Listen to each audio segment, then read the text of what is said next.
एक मरतबा फिर आपसे मुखातिब होने का शर्फ हासिल हो रहा है।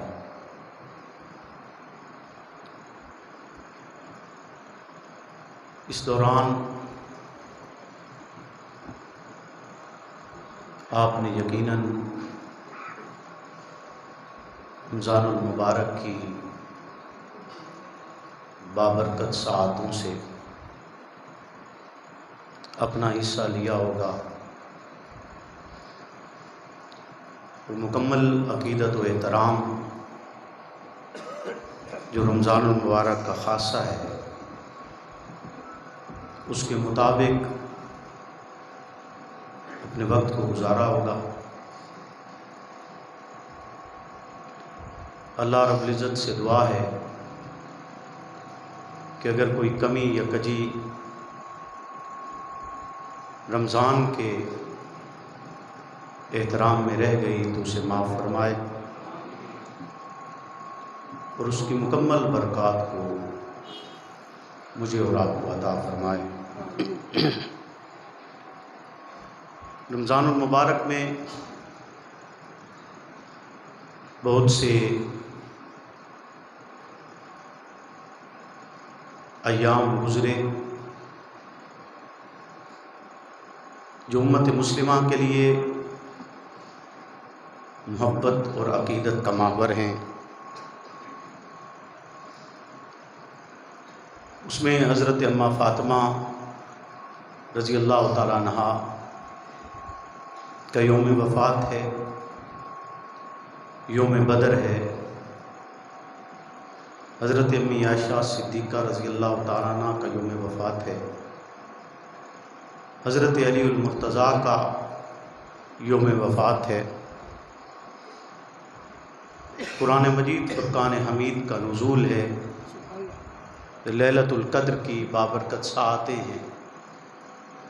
गर्ज़ रमज़ानुल मुबारक मजमूई तौर पर मोहब्बत और अक़ीदत का माहवर है और यकीनन इन अय्याम के हवाले से आप गुफ्तगू समाअत फरमा चुके होंगे या कुछ गुफ्तगू उस हवाले से सारा साल ही मोहब्बत और अक़ीदत के हवाले से चलती रहती है। खालिक़ कायनात से दुआ गो हूँ कि वो मुझे हक़ और सच कहने की तौफ़ीक़ अता फ़रमाए और हक़ और सच कहने के बाद मुझे और आपको उस पर अमल पैरा होने की भी तौफ़ीक़ अता फ़रमाए। इस कायनात में हर अक़ीदे और नज़रिए का फ़र्द पाया भी जाता है और हर अक़ीदे और नज़रिए का मुनकिर भी पाया जाता है।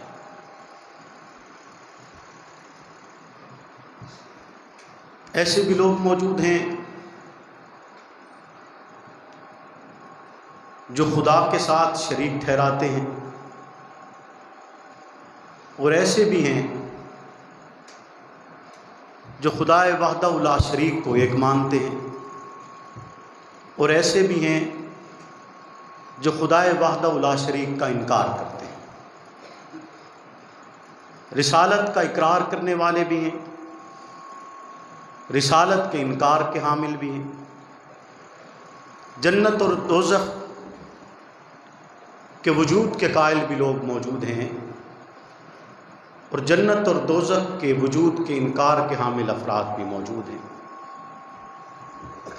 मलाइका, अच्छी बुरी तकदीर, रोज़ माशर, अज़ाब कब्र, मेज़ान, अमाल का हिसाब व किताब, आसमानी किताबें, अंबिया अलैहिस्सलातु वस्सलाम, पैगम्बर की मुक़द्दस तरीन जमात जिसे अस्हाब रसूल सल्लल्लाहु अलैहि वसल्लम कहा जाता है, इनके मानने वाले अफराद भी हैं और इनके मुनकरीन भी मौजूद हैं। लेकिन इस पूरी कायनात में आपको कोई ऐसा फर्द नहीं मिलेगा जो मौत का इनकार करता हो। यानी हर अकीदे और नजरिए का मुनकिर मौजूद है, लेकिन मौत का मुनकिर कोई नहीं। जो अल्लाह को भी नहीं मानते, उनके नज़दीक भी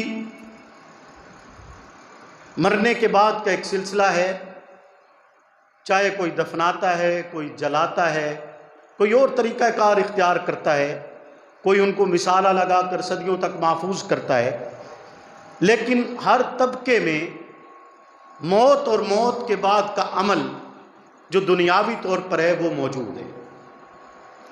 इसीलिए मैंने आपसे अर्ज़ की कि हर अकीदे का मुनकिर मौजूद है, लेकिन मौत का इनकार करने वाला कोई नहीं।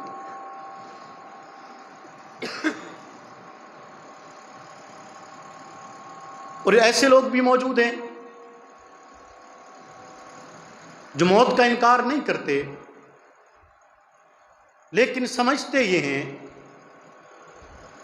कि उनकी पैदाइश का मकसद खाना पीना है और मर जाना है। इसके बाद कोई ज़िंदगी नहीं, उसका कोई वजूद नहीं, कोई हिसाब व किताब नहीं, दीगर कोई मामला नहीं।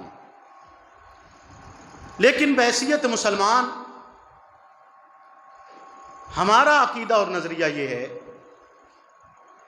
कि मौत के बाद एक ज़िंदगी है और इस ज़िंदगी का एक मकसद है। ये ज़िंदगी जो मैं और आप गुजार रहे हैं, ये बग़ैर मकसद के नहीं। मेरी और आपकी पैदाइश का एक मकसद है। मिसाल के तौर पर हम एक घर बनाते हैं, उसकी तामीर की जाती है, उसके लिए एहतमाम किया जाता है, और तमाम तर तज़ीन व आराइश के बाद क्या घर बनाने का कोई मकसद नहीं है? यकीनन है कि उसमें रिहाइश इख्तियार की जाए, उसे किराए पर दिया जाए, उसे फरोख्त कर दिया जाए। लेकिन हमारे ज़हन में है कि घर बनाने का एक मकसद है, और अमूमी तौर पर घर बनाने का मकसद उसमें रिहाइश इख्तियार करना ही होता है।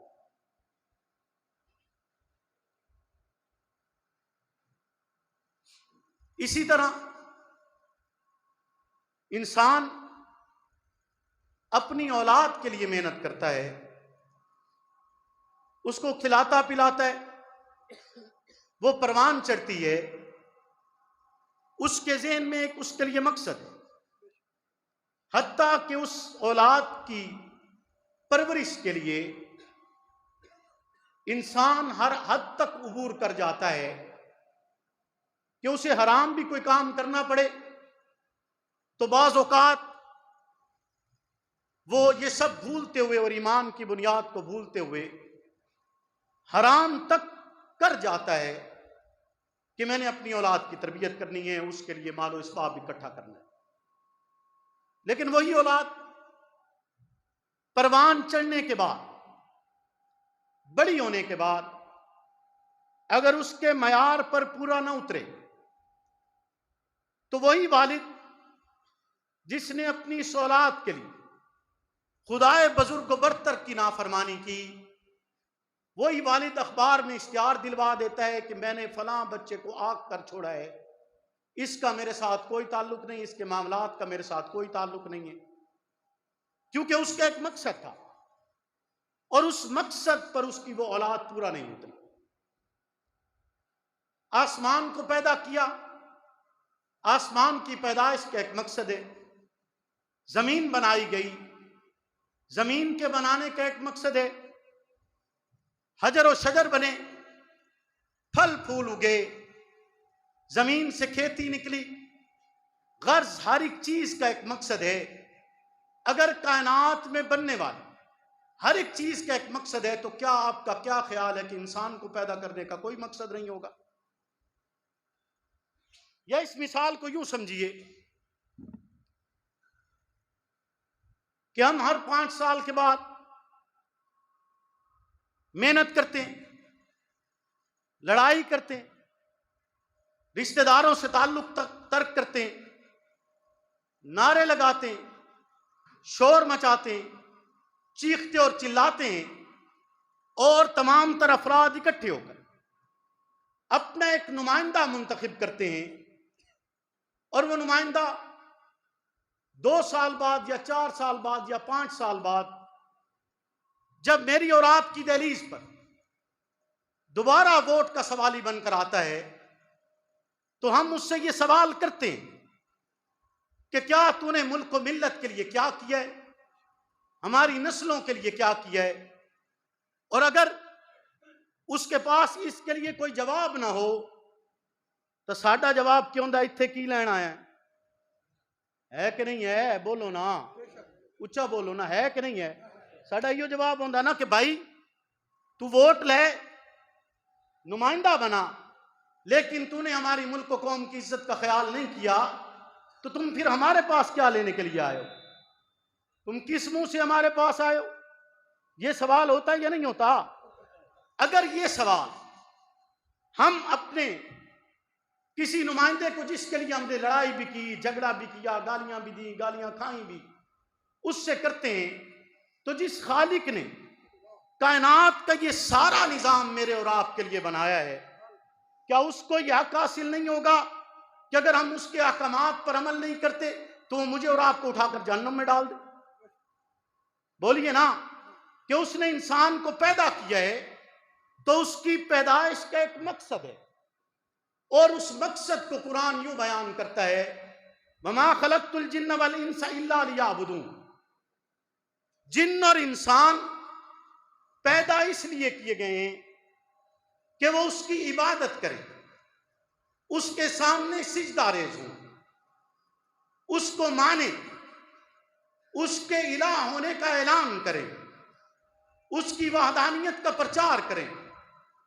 और इबादत अब्दियत, अब्द गुलाम होना, उसका मानने वाला होना, उसको चाहने वाला होना, ये महदूद नहीं कि महज नमाज को इबादत समझा जाए, उसके अलावा किसी और चीज को इबादत ना माना जाए। नहीं, ऐसा नहीं है। अल्लाह रब्बुल इज्जत के नाजिल करता तमाम तर अहकामात को, तमाम तर हुक्म जो खालिक के कायनात ने उतारे, उन पर अमल करना, और हर एक चीज जिससे उसने मना किया है उसका इनकार करना अब्दियत है।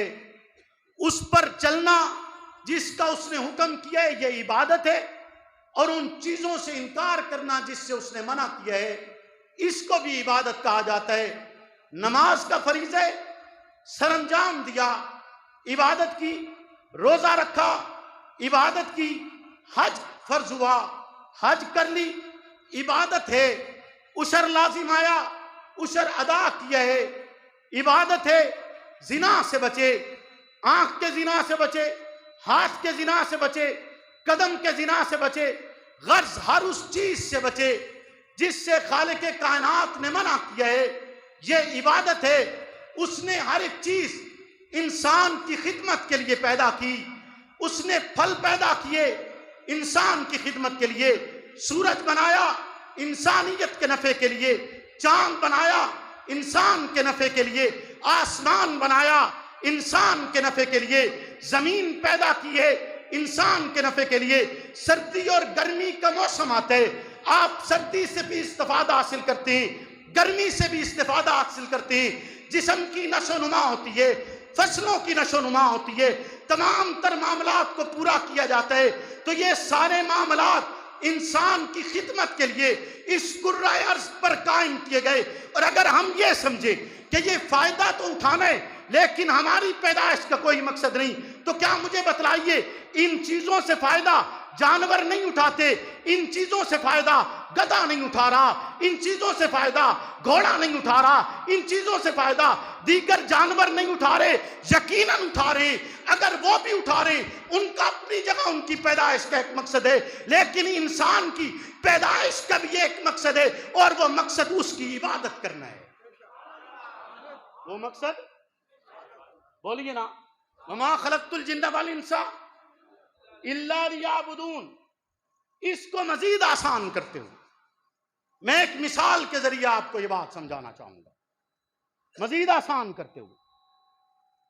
खालिक कायनात का महबूब तरीन पैगंबर, आला तरीन पैगंबर, इस्लाम की तशरीह को समझिए, इस्लाम की हक्कानियत पर गौर कीजिए, इस्लाम की बुनियादों पर गौर कीजिए।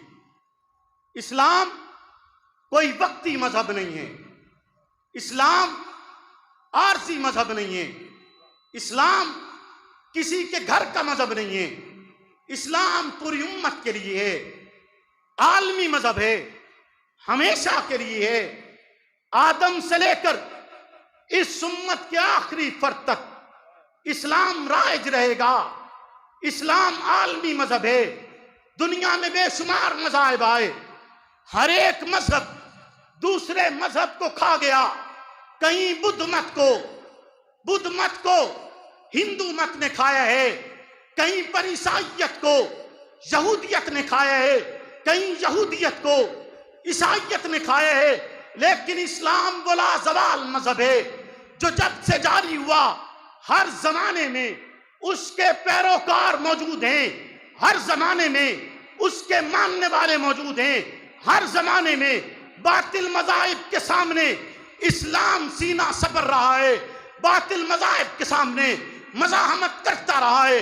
इस्लाम बाकी था, इस्लाम बाकी है, इस्लाम बाकी रहेगा।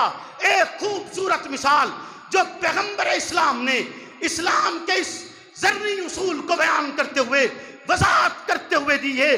कैसी खूबसूरत मिसाल, जरा तवज्जो तो कीजिए ना कि एक साहबी रसूल, एक गरीब साहबी पैगंबर के दरबार में आया, पैगंबर से मुसाफा करते हैं, पैगंबर उससे मुसाफा करते हैं। जब पैगंबर का हाथ उसके हाथ में आते तो रेशम जैसा मुलायम हाथ, मैं पहले भी इसकी तशरीह कर चुका हूं। पैगंबर की हथेली की बरकत मैंने इसी मिंबर से बयान की है। वही हथेली, वो मुकद्दस हथेली जब उस साहबी रसूल के हाथ में आती है, पैगंबर उस साहबी के हाथ की सख्ती को महसूस करते हैं। सख्ती को महसूस करते हुए पैगंबर सवाल करते हैं, बतलाना तेरे हाथों के अंदर इतनी सख्ती क्यों है, तेरे हाथ इतने सख्त क्यों महसूस हो रहे हैं? वो जवाबन कहते कि अल्लाह के हबीब, मैं पत्थर तोड़ने का काम करता हूं, पत्थर तोड़ने की वजह से मेरे हाथों के अंदर ये सख्ती है। जरा तवज्जो तो करना, इस्लाम कैसा लाजवाल मजहब है। कौन कहते है कि इस्लाम गरीब को उसका हक नहीं देता? कौन कहते है इस्लाम किसी मजलूम के साथ खड़ा नहीं होता? कौन कहते है कि इस्लाम बुनियादी मजहब नहीं है? कौन कहते है कि इस्लाम लाजवाल मजहब नहीं है? किसने तुझे लेनिन और मार्कस के नजरियात पढ़ा छोड़े जो ये कहता हो कि इस्लाम इस इंसानियत को हुकूक नहीं देता?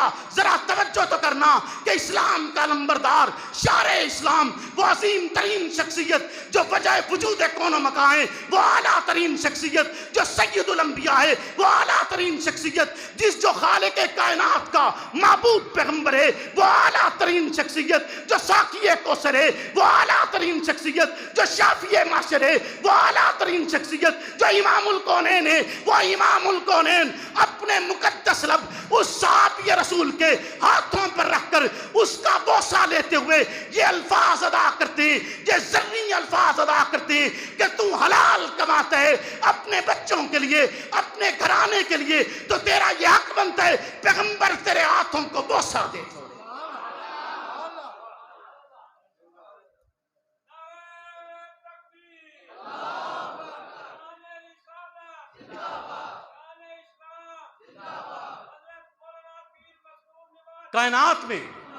कायनात में इसकी कोई मिसाल मिलती है? बोलिए ना, ऐसी कोई मिसाल मिलती है? इत्थे तय होता है कि लीडर नूं हथ नहीं मिलाया जाता, बंदे को 4 पैसे आ जाए वो गरीब नूं हथ नहीं मिलेंदा। बोलो इंजे है कि नहीं है? होता है ऐसे कि नहीं होता? हाथ देवन भी अद्धे हाथ नाल, हाथ देवन भी अद्धे हाथ नाल, 2 उंगली नाल। अव्वल तो गरीब नेड़े ही नहीं आता, दूरों आता साईं सलाम होवे, हाँ जी मुर्शिद सलाम होवे, पीर बैठो है, पीर दे तले आला बिस्तरा है, ते गरीब मुरीद दे पुत्र दे गल च इस गर्मी चोला ही कोई नहीं। बोलो ना, वो किवें सलाम करे? हाँ जी, उस तो दूर आखना ना मुर्शद सलाम होवे। इंजे गल है या नहीं है?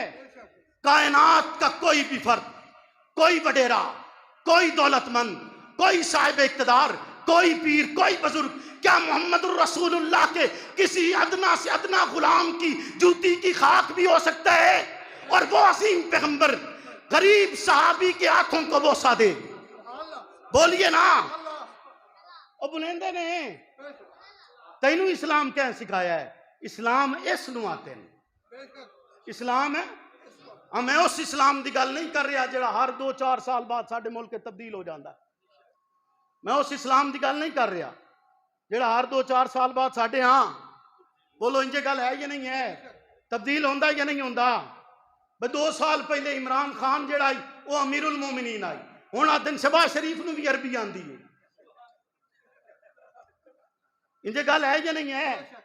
पहले इमरान खान अमीरुल मोमिनीन, हुण मुजाहिद खत्मे नबुवत, ते हुण शहबाज शरीफ नूं भी अरबी आंदी। इंजे गल है या नहीं है? हर 2-4 साल बाद जो इस्लाम तब्दील होंदा होवे वो इस्लाम मुहम्मद दा इस्लाम नहीं है। वो इस्लाम नहीं जिस ते मैं ते तू चलना है, जिस ते मैं तू, जिस दा दिल सच्चा है। अगर वो किसी नाल खलोता फिर वो बुरा है तो पहले दिन क्यों खलोता आई? तो जे वो सच्चा है तो मुड़ छड़िया क्यों आई? अगर दिल सच्चा है तो ये अमल किसे कौमी रहनुमा दा नहीं हो सकता, क्योंकि उम्मत नू उससे पैगाम देना है कि उस एक रस्ते ते चलना है, सिराते मुस्तकीम ते चलना है। कौमी रहनुमावां दा यह किरदार नहीं होंदा कि कौम उन्होंने गद्दार ते बेईमान समझना शुरू कर देवे। इस वास्ते एक अच्छी शक्ल पेश करनी है, अच्छा नक्शा पेश करना है, हक दे नाल खलोता है तो फिर जिंदगी गुजर जावे, मौत आ जावे, हक नू हक आखे, कुफर के खिलाफ खलोता है, मर जावे पर कुफर नू कुफर आखे, बेईमानी नू बेईमानी आखे, जुल्म नू जुल्म आखे, जबर नू जबर आखे, ज्यादती नू ज्यादती आखे। हक नाल खलोता है तो हक नू हक आता रहे, चाहे इस दुनिया तो रुक सकते हो ना हो।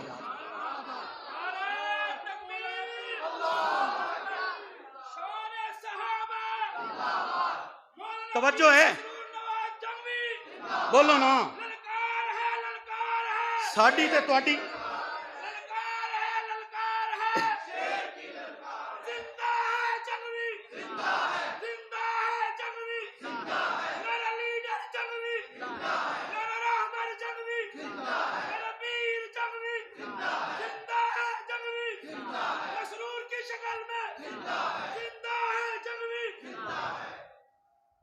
अल्लाह है। बोलो ना, जरा उच्चा तो बोलो, हाथ खड़ा करके दसो अल्लाह है। पक्की गल है? क्यों जी? वेखिया ने? हाँ जी, वेखिया तो कोई नहीं या वेखिया ने? एक बारी जरा सोचिया है ना, सोचना है, बोलना नहीं। ये दुनिया क्या बनाई है? मैं क्या बोलना नहीं, सोचना है। दुनिया सोचना है। कोई लभदा है तुहानू पूरी दुनिया जैसे दुनिया बनाई हो, जिस आसमान बनाया हो सिवाय अल्लाह दे? कोई और नजर चाहता है? कोई और सोच आंदी है? बोलो ना, कोई और सोच आंदी है? दिमाग और कोई किरदार आंदा है? नहीं आंदा ना, क्योंकि वो है जिस इस दुनिया नू बनाया, वो अकेला है, यकता है, तन्हा है, जिसने इस कायनात को बनाया है। और उसने तुझे और मुझे भी बनाया है, और तेरी और मेरी पैदाइश का एक मकसद भी बनाया है। तेरी और मेरी पैदाइश का एक मकसद भी बनाया है। तो मैंने आपसे कहा था कि आपको हर अकीदे का मुनकिर इस दुनिया में मिलेगा, लेकिन मौत का मुनकिर कोई नहीं मिलेगा। मौत का मुनकिर। और कयामत के दिन लोग ये कहेंगे, कुरान मजीद में है, सादतना व कुबराना फअज़ल्लूना सबील, हमें हमारे बड़ों ने गुमराह कर दिया, हमें हमारे बडेरों ने गुमराह कर दिया। और उनका ये कहना किसी काम नहीं आएगा, उनका ये कहना उनके किसी फायदे में नहीं रहेगा, उन्हें बख्शिश और निजात नहीं मिलेगी। लिहाजा मुझे और आपको आज गौर करना है कि मेरा और आपका किरदार क्या इस्लामी किरदार के मुताबिक है या किसी वडेरे और लीडर के किरदार जैसा है? हमने अपना किरदार इस्लाम के मुताबिक ढालना है, उस खालिक के मुताबिक ढालना है जिसने हमें पैदा किया है, क्योंकि वही है जिसने इस कायनात को बनाया है। इमाम आजम अबू हनीफा एक दरिया सवाल करता है, कहते हैं अल्लाह तो है, पर अल्लाह से पहले क्या है? तुम जो कहते हो अल्लाह है, तो अल्लाह से पहले दरिया उसे कहते हैं जो अल्लाह को मानता नहीं है, जो कहता है दुनिया अपने आप हो गई। वो कहता है तुम कहते हो अल्लाह है, तो बताओ अल्लाह से पहले क्या है? बताओ अल्लाह से पहले क्या है? तो जवाबन इमाम आजम कहते हैं जरा गिनती सुनाओ ना। वो कहता है 1 2 3 4 और 100 तक चला जाता है। इमाम साहब आते नहीं, गलत सुनाइए, दोबारा सुनाओ। वो फिर एक तो शुरू करता है, 100 तक जाता है। इमाम साहब आते नहीं, गलत सुनाइए। वो लोग तो पूछता है भाई मैं गलत सुनाइए, लोग आते नहीं सुनाई तो ठीक है, पर साडा इमाम है, इमाम आता है गलत सुनाइए, दोबारा तो सुना। वो फिर सुनाता है, एक तो शुरू करता है तो 100 तक जाता है। इमाम साहब आते नहीं गलत सुनाइए।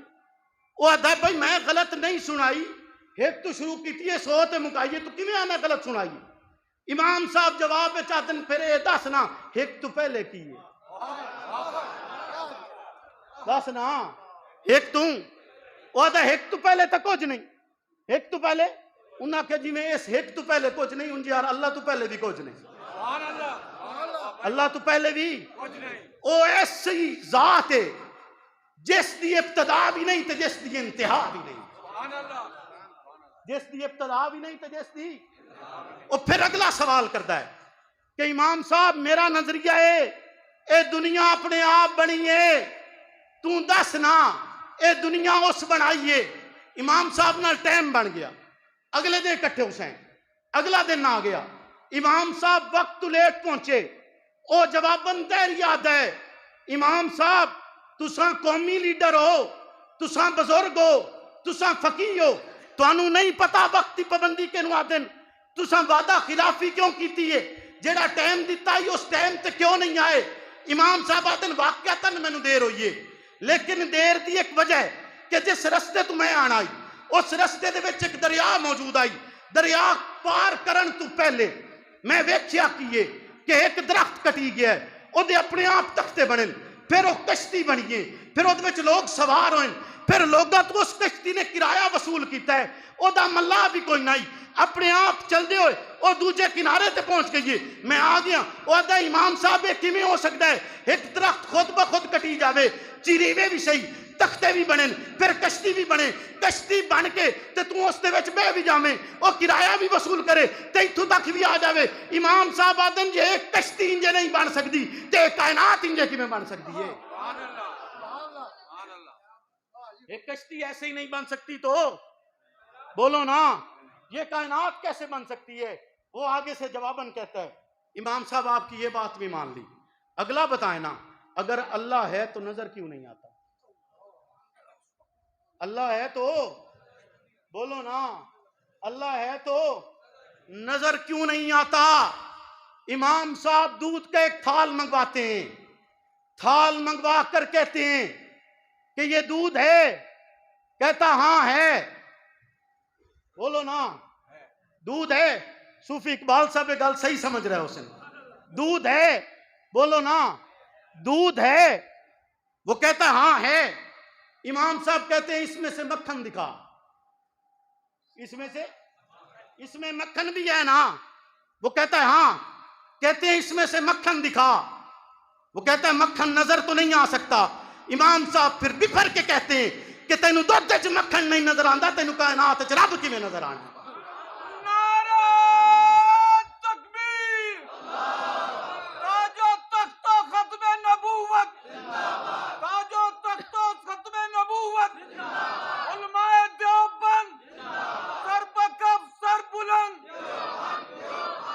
वो आगे से कहता इमाम साहब ये बात भी समझ आ गई, और एक सवाल का और जवाब दे दें, एक सवाल का और जवाब दे दें।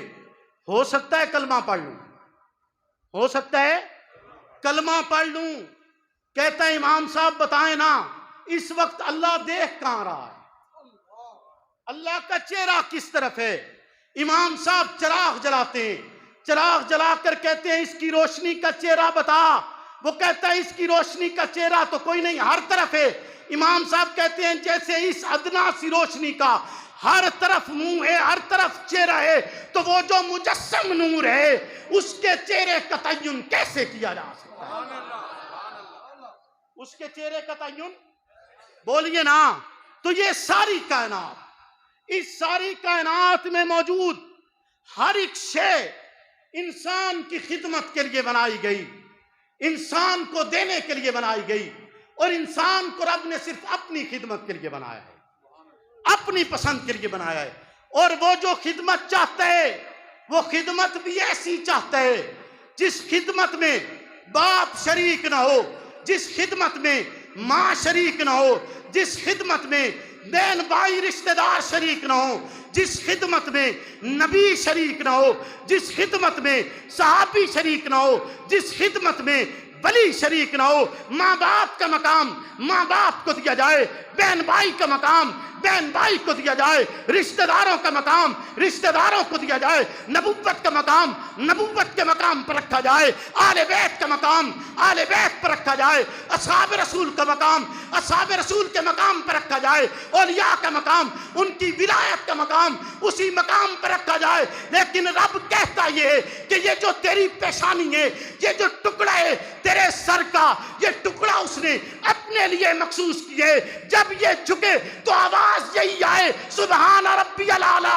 वही रब है ना जो पाक है, वही रब है ना जो लाजवाल है, वही रब है ना जो यकता है, वही रब है ना जो वाहिद है, वही रब है ना जो अकेला है, वही रब है ना जिसे नींद नहीं आती, जिसे ऊंघ नहीं आती, जो गाफिल नहीं होता, जो हर मकाम हर घड़ी हर जगह पर देखता भी है सुनता भी है। वो यकता और तना है जो तेरा और मेरा खालिक है, वो अकेला रब है। ये पेशानी उस रब ने अपनी इबादत के लिए मखसूस की है कि जब उसकी खिदमत का वक्त आए तो फिर उस खिदमत में कोई और शरीक नहीं होना चाहिए।